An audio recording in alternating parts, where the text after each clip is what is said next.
your name for the record, sir? Wayne Friedland. Yes, Mr. Freeland. On behalf of my family, I would like to thank the staff of the Essex County Prosecutor's Office, the Police Department, and the victim witness coordinators who assisted in this case. Special thanks to Prosecutors Ralph Amaretto and Brian Matthews, and to Sergeant Luigi Coronado. To Judge Michael Raven, we appreciate your efforts in facilitating a fair trial within the constraints of the New Jersey legal system. Throughout this trial, my family and I were educated on this system. We learned the process enables criminals to be granted early parole, leaving them back into society to potentially harm more innocent people. I find it incomprehensible that in these years to come, these criminals will be released from prison and return to their families. Because of them, my son Dustin will never return to his family.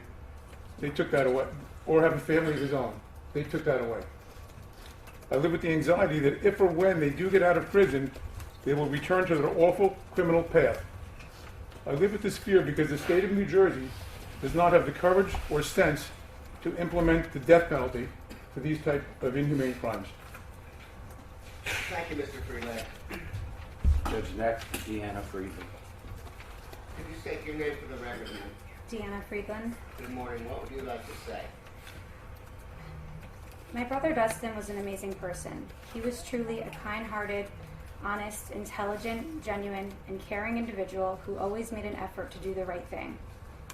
He had a thirst for life in every way and embraced each moment. These are the words I spoke at my brother's funeral when I was 26 years old.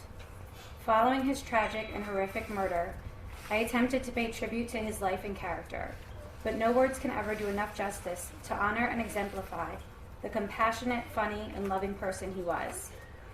To me, Dustin was more than my older brother. He was a role model, an endless source of support, a friend, and someone I always looked up to. He was selfless, prioritized family, worked hard, and gave back to others. Dustin was the epitome of a good person and a gentleman.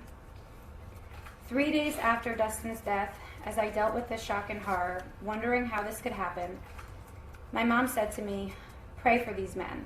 They probably didn't experience a quarter of the happiness Dustin had in his life." While I don't have the strength to do that yet, I am able to recognize that something went devastatingly wrong in their lives, that they could so effortlessly commit such an inhumane crime. May it be from their choices, communities, or the systems that raised them, they became individuals who do not value life, others or their own. While Dustin gave his life for his loved one, they chose to abandon their own families and throw away their futures over a car.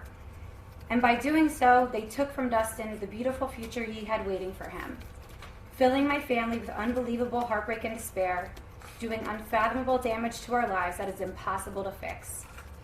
Over 4 years later, we continue to live and breathe this tragedy every day, suffering in our own different form of prison as we try to carry on in our shattered lives.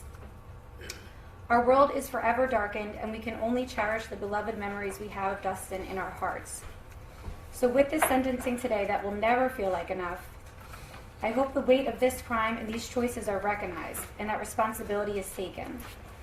For I fear that far too soon, another grieving parent, widow, or sibling will be up here begging for justice and change in honor of their loved one. Thank you. Thank you, ma'am. Your Honor, Jamie Friedland.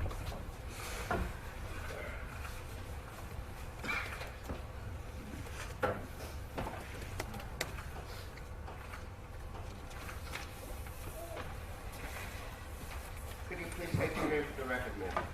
Jamie Friedland. Yes, ma'am. I can't believe I'm here. I can't believe how I got here. And I can't believe it's almost done. I'm so appreciative of the detectives and everyone involved who worked their hardest to get us here. I will never forget, as long as I live, Officer Jamal Pointer, who never left me for a second and held my hand all night long that night when I was left all alone in that parking structure, bloodied in my husband's blood. I could never ever thank him enough. Dustin was a good person. He always did the right thing. He was the kind of person who would agonize over each decision he made to ensure that each person involved would walk away happy and without hurt feelings. He would, without a doubt, give you the shirt off his back. He was kind, he was so silly, he was witty, he was incredibly generous and incredibly intelligent, incredibly thoughtful, dependable, interesting, hilarious, and had such a good, deep soul. We met in law school, and he charmed me immediately with his awkward, silly, funny personality and warm heart. He was perfect. We were perfect. He made me feel loved. He made me feel protected and provided for. I was so lucky. He always told me that we were one person. It was nothing but an honor to be considered one person with such an incredible person. What do I say about the person who decided that he was taking my car no matter what? No matter who held the keys, how he had to kill someone to get it, how someone else was in the car. What do I think about the person who decided to play God? That he was more important than anyone or anything, and decided that this gun was the only way to get what was not his? Who decided that violently ending someone's life and ripping away my future was the only decision he had? That it was so premeditated that he cased the place 3 days prior? What do I say about the person who decided that it was his business to take something that wasn't his? His only choice but to kill someone to take what he did not earn? To put a gun in my face to finish his theft? What do I say about the person who tore my dreams away from me, tore my future away from me, tore my love away from me, left me screaming, all alone, in a parking structure, holding my husband, bloodied with the blood of all my hopes and dreams?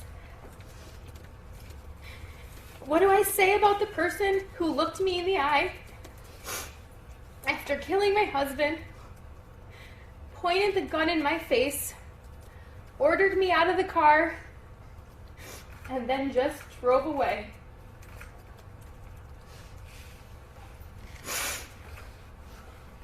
I hope you think about the scene you left me with, the life you left me with, the agony you left me in.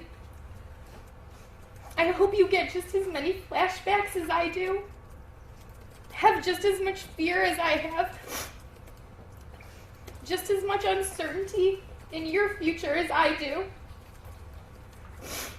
I hope the image and the chaos and the nightmare you left me with stays just as seared in your brain as it is in mine.